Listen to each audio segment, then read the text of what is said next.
So there are vulnerabilities that you can systematically get out of your programs, right? If you have cross-site scripting problems, you use a templating engine that knows during variable substitution what the context of the output is to do the proper escaping automatically. Boom, you don't have to do it manually in your code. SQL injections. It's a miracle for me that stuff like that still exists out there, because it's very easy. Use prepared statements and boom, presto, SQL injection problem's gone, because output escaping is done in the right place. And for buffer overflows, it's a little bit harder. Like, you can just use not C. But I was looking into systematic approaches, and I found a scientific paper about how to make C buffer overflow proof, and I worked with that, and that's what I'm going to present here today. So you probably all see the problem. Raise your hand if you understand where the problem in that code is, please. Anyone? You all speak C, right? Who's programming C? Who knows how to write C? Nobody? 1, 2, 3, 4? Okay. So I might actually have to explain the problem then, I see. You have a buffer here, which is 16 bytes in size. We're getting in an argument, and the argument is a string. It's a pointer to a character, and with this loop, this is copied into this buffer here. So the problem obviously is that this loop goes on as long as the argument is, and it might overflow the buffer here. And if that happens, you can exploit it, right? You can write into a memory area where you're not supposed to write to. And that's something that hackers call a buffer overflow, maybe a stack overflow or heap overflow, depending on where it is. So science calls the problem of spatial memory safety, because in memory space you write into the wrong part of memory space, and by doing that you can exploit it in a lot of fancy ways.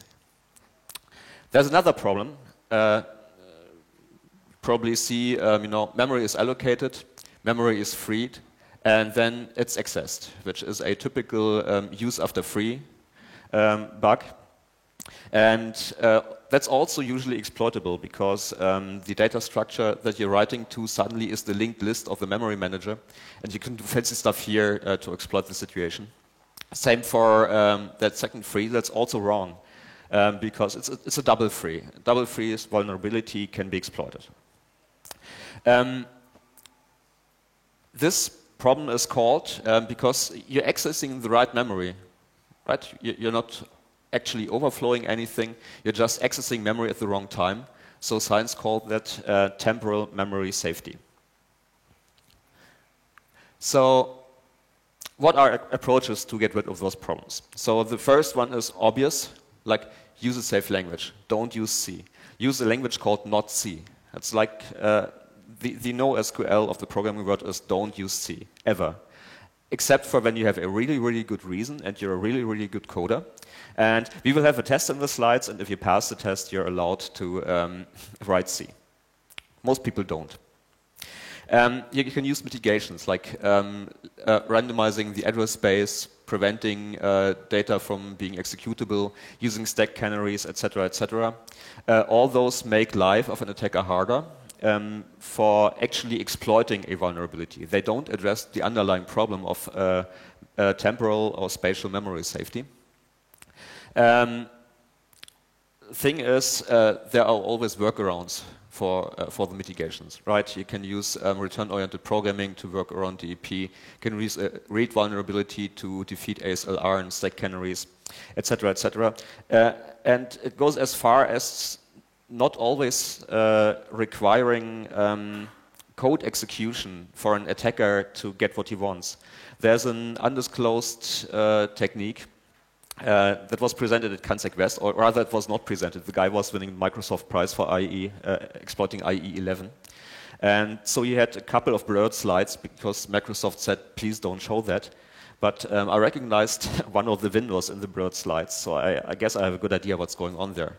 What happens is that when you have a web page in IE, it runs in a trust zone. So for instance, it's local and trusted, or it comes from the internet. And that's a variable that's somewhere in memory. So if you can write to memory, you can maybe write to that point and suddenly flip on the God mode bit for the web page. Presto, you can do whatever you want without actually getting code execution in a traditional sense in the browser. Quite a lot of memory debugging tools exist. Most people have heard about Valgrind, probably even used it. GCC and LLVM have something called a memory sanitizer. There are a number of scientific projects that work in that direction. And there are two general approaches on how these tools work and try to find bugs in the problem. So, a little word on notation. I'll be showing C code here. Black is the code that the user has written. Red is the code that has been compiler generated. That's usually the tools don't actually generate C code. They work on intermediate representation. So this is just for readability. So because I hope most people are able to read C. So what a lot of those tools do, stuff like Valgrind, like the memory sanitizer, is a so-called object-based approach. They have a way to figure out for a certain address whether it's okay to write to the address or not. So I write to an address in memory here, or I read from it. Before I do it, the pointer is checked on correctness. So I keep a table somewhere. Valgrind uses guard pages, etc., etc. So just some way to figure out is that memory accessible or not. Thing is, this has limitations.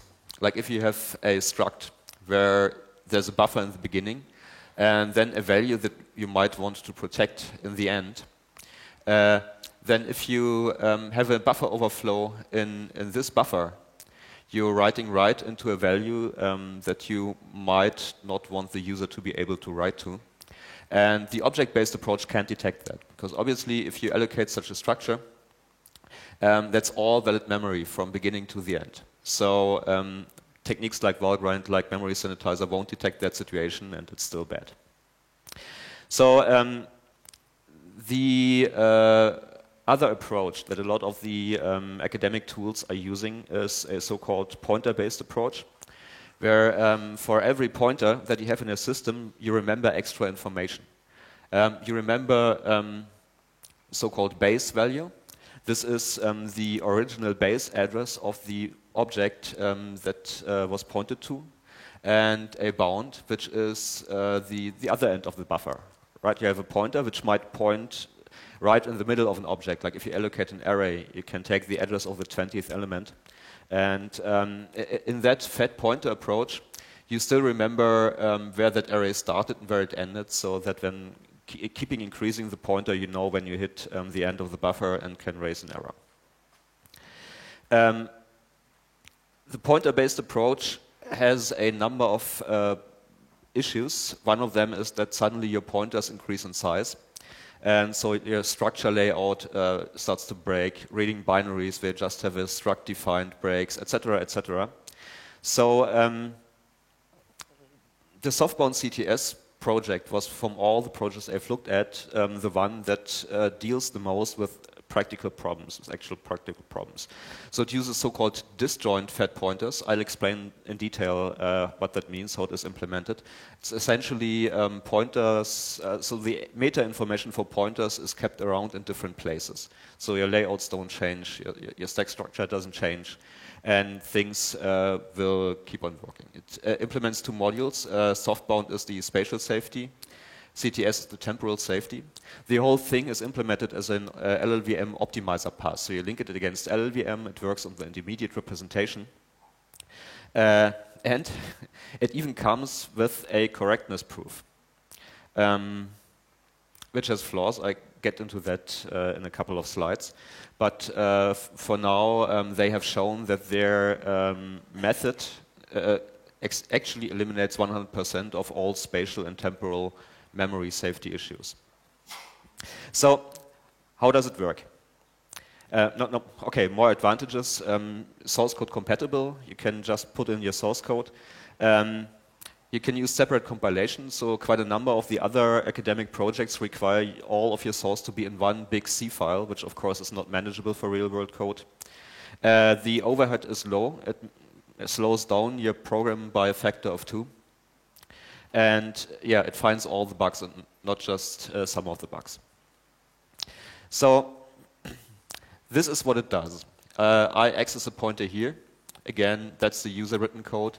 And a check is inserted before that pointer access. So for the pointer, I have the base value and the bound value, which are passed around actually as extra variables inside the intermediate representation.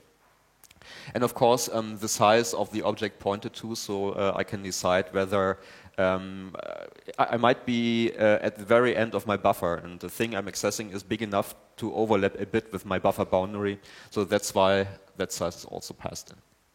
Okay, easy enough. This is what the check looked like when I found it.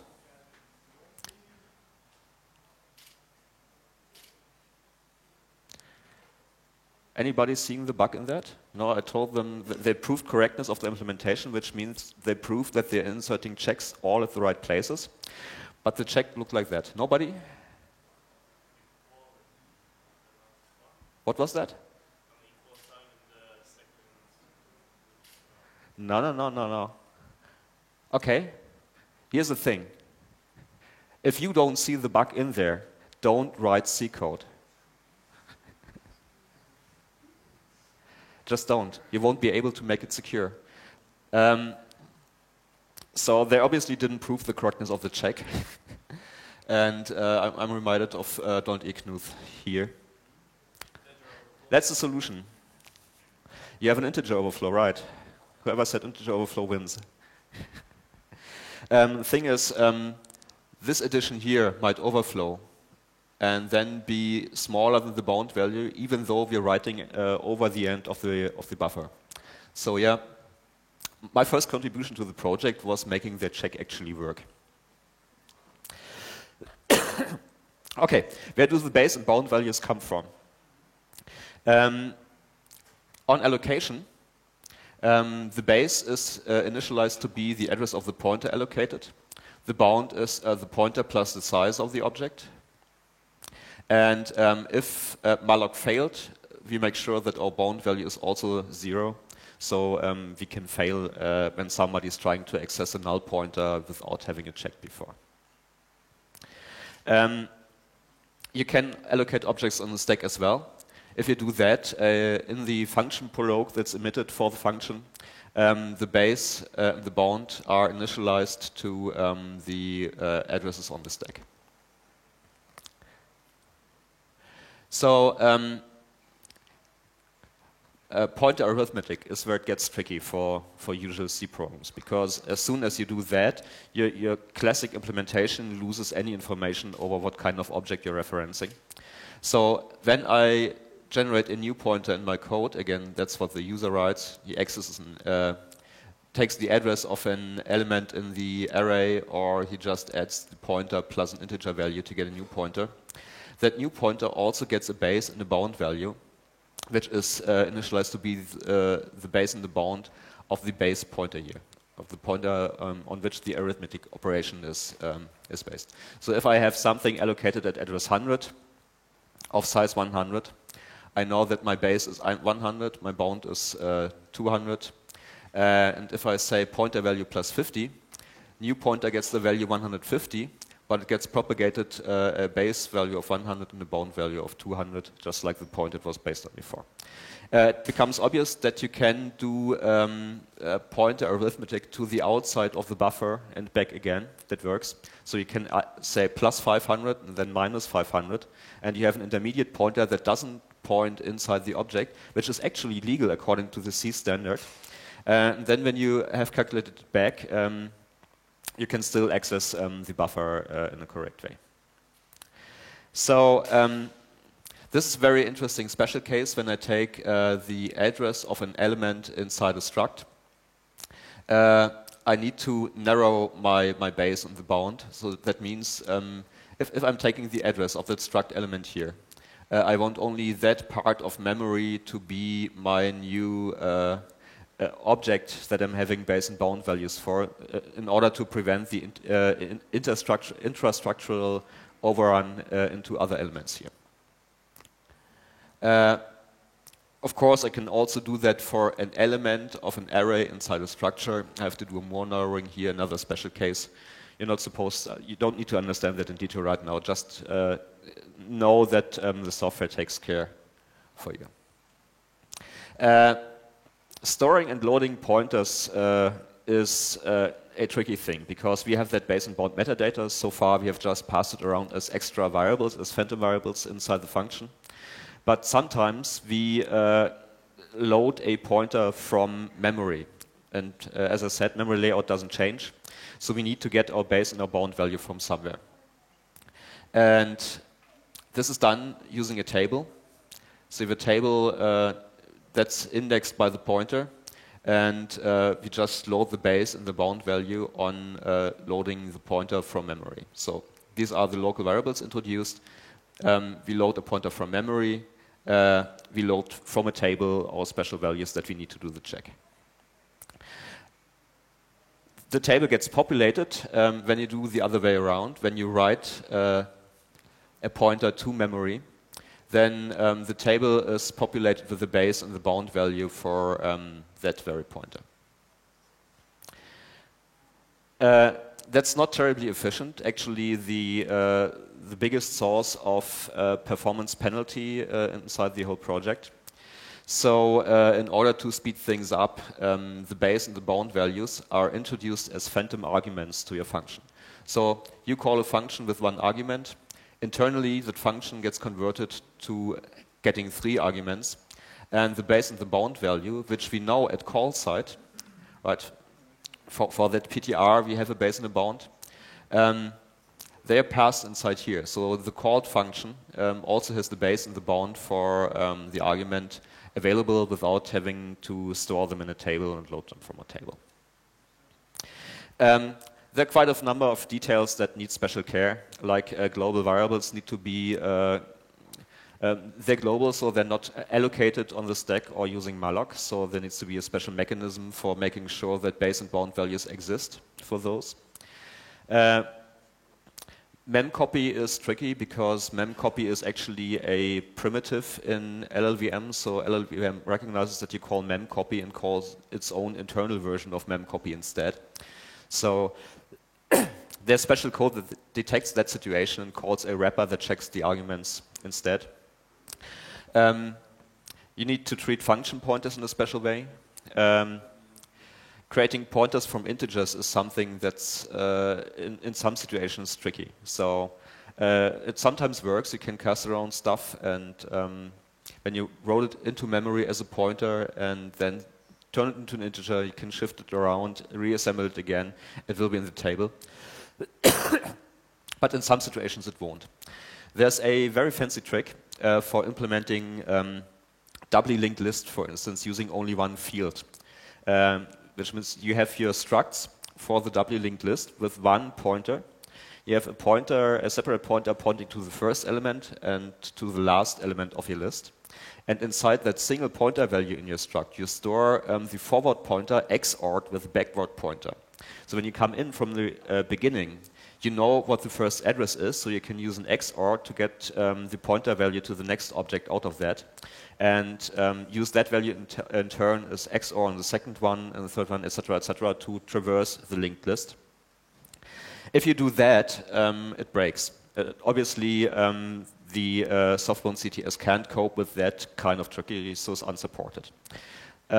Casts, unions, var args all need special tricks. If you want to understand what they're doing, go read the paper. We don't have the time to go into detail on that. So let's get to temporal memory safety. Again, we're using fat pointers here, so we introduce 2 additional values we keep for every pointer. This one is called a key, and the other one is a lock address that we now keep around with PTR like we did in the spatial case before. The key is just a unique value. Every time an object is allocated, for that allocation, a unique key value is generated. Also, that key value, a lock is allocated. We remember the address of the lock, and the key value is stored at that address. Also, we keep that in the map again.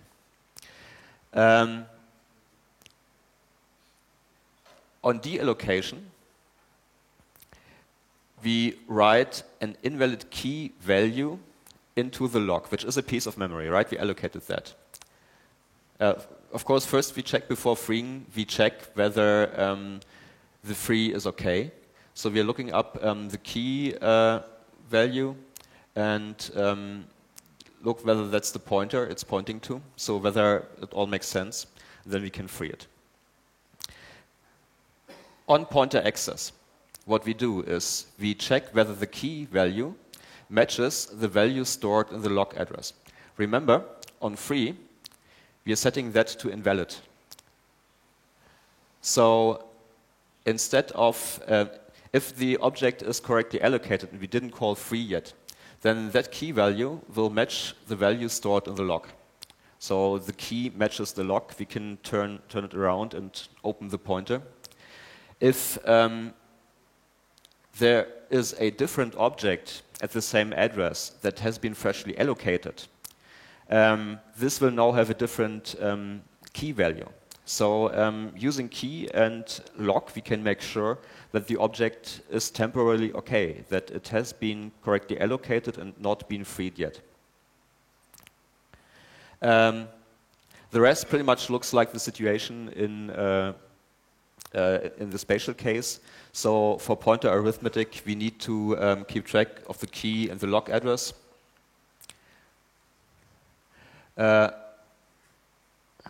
On load from memory, we have a table where we look up the key and the log address values to propagate them into the variables. If we store a pointer to memory, guess what? We also save the key and the log address in a table. Globals don't go away, so they get a special magic global key value and a global log address that we can reuse for all the global stuff, because globals are always there. They're not a problem temporarily. The biggest problem with the approach there is that it's not safe in case of threads. So if you have multiple threads, you get race conditions between one thread freeing the thing and the other thread not having the updated meta information yet. So threads are bad, but you know what? If you look at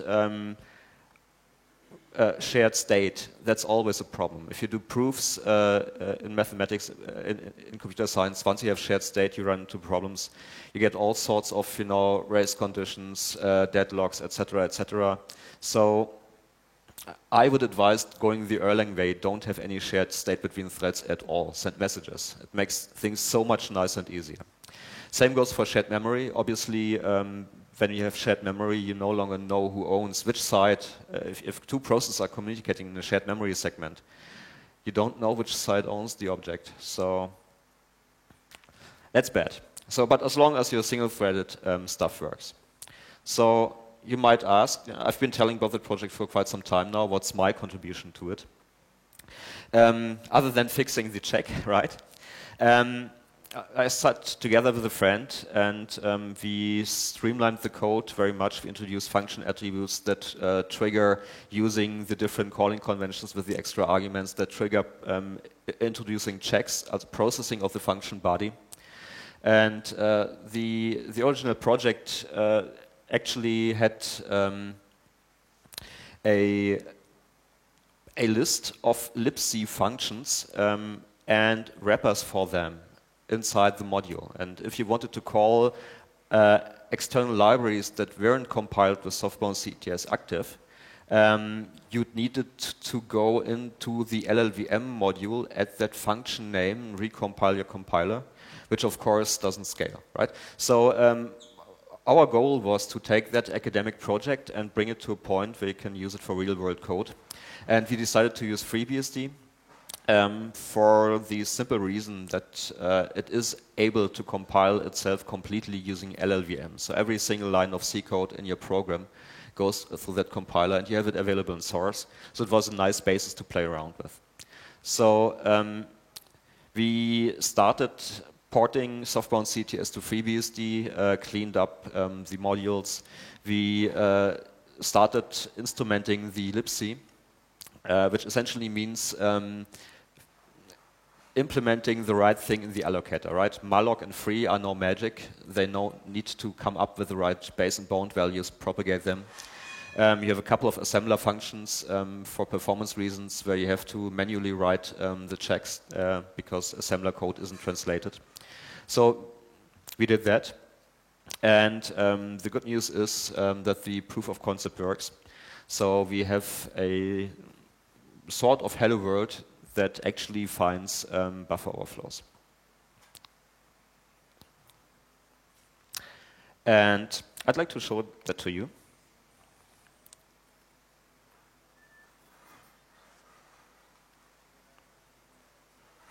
Here we go. So that's a FreeBSD system. And I have that little test code here. You can see that's a bit small. I hope that's still readable. So you see that's a function like the one at the beginning of the presentation. A array of size 16 here. And we copy stuff into the array, which is passed in as an argument. And we're using the first command line argument here. So we're taking first command line argument, argv1, pass it to function foo, and copy the text into a buffer of size 16. So obviously, when you run that, what would you expect to happen? You'd expect the thing to crash, right? And press return, it should crash. Why? Because I'm accessing a command line argument that I didn't pass. What happens here now is that software doesn't crash. The invalid pointer access is detected instead.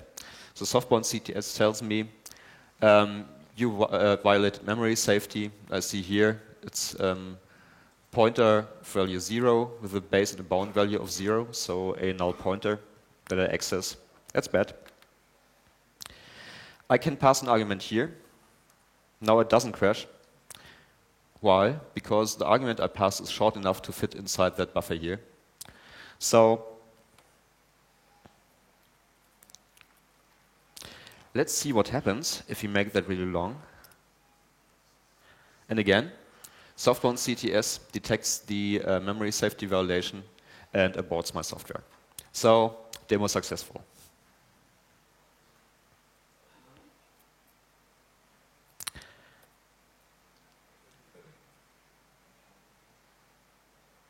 Now, yes. Okay, so the code for that is online. This is the original author's webpage. This is my tree with our modifications. I'd like to use the opportunity to thank Hannes Mehnert for giving me support on FreeBSD. He was the guy who actually knew how the build system works, which files to touch, etc., etc. And of course, I thank the original authors for providing such a nice piece of technology and for patiently answering my questions. And with that, I'd like to thank you for your attention, and I'm answering questions now.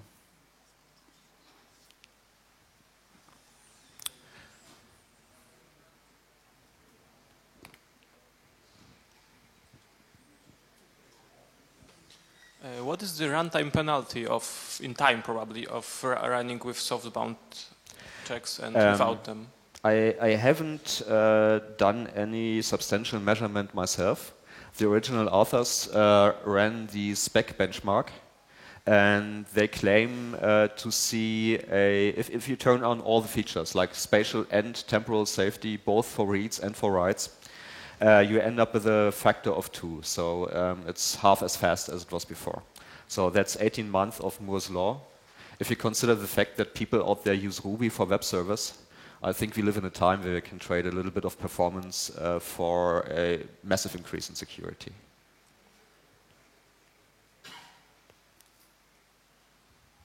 More questions?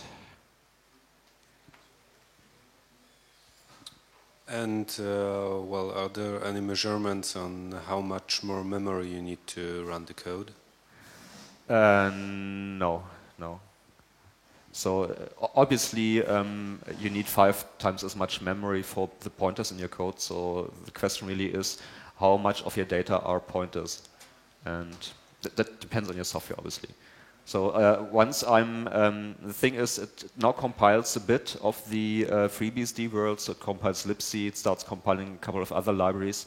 It doesn't support C++ yet, because it fails on the instruction that invokes a vtable pointer, which also means that I cannot really compile any meaningful real-world code. Like you obviously would want to compile Mozilla with that, right? That would be a viable goal, and I'm not there yet. But once I'm there, I'm going to do that kind of measurement, obviously. More questions?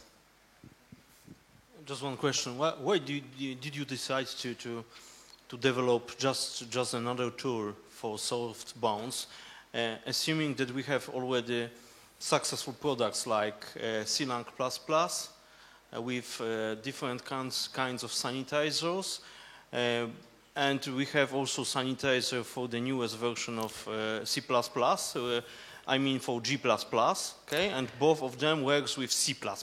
Yes, I mentioned the sanitizers at the beginning of the talk. They incur quite a performance overhead, so they're good for debugging. They're not good for actually deploying the solution in the field, that's number one. Number two is that they use the object-based approach. I also explained that. So for an address, they only remember whether that's a valid address or not. So they don't understand that I might be writing to an address that is properly allocated, but is not the object I was allowed to write into. So there are overflow situations that the memory sanitizer won't find. Whereas that solution finds 100% of the overflows.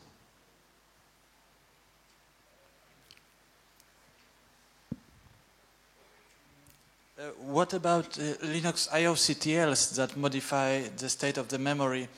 Do you describe the IOCTLs somehow, or do you copy them from Valgrind? So this is FreeBSD, not Linux. So I think things work a little bit differently there. So the question, how does the interface to the kernel world look like? So the good thing is there is very little actual allocation or deallocation going on when you do a kernel call. So syscall looks like a function call to a native function. And you already pass in memory that you allocated yourself in most of the cases. So quite obviously, if inside the kernel it writes into a part of your memory that you passed that's not okay to write to. So you allocate a 10-byte large buffer, pass that to a syscall, and tell the syscall to write 100 bytes into that. That's something that would need to be manually checked. So that's where limits are in kernel interaction.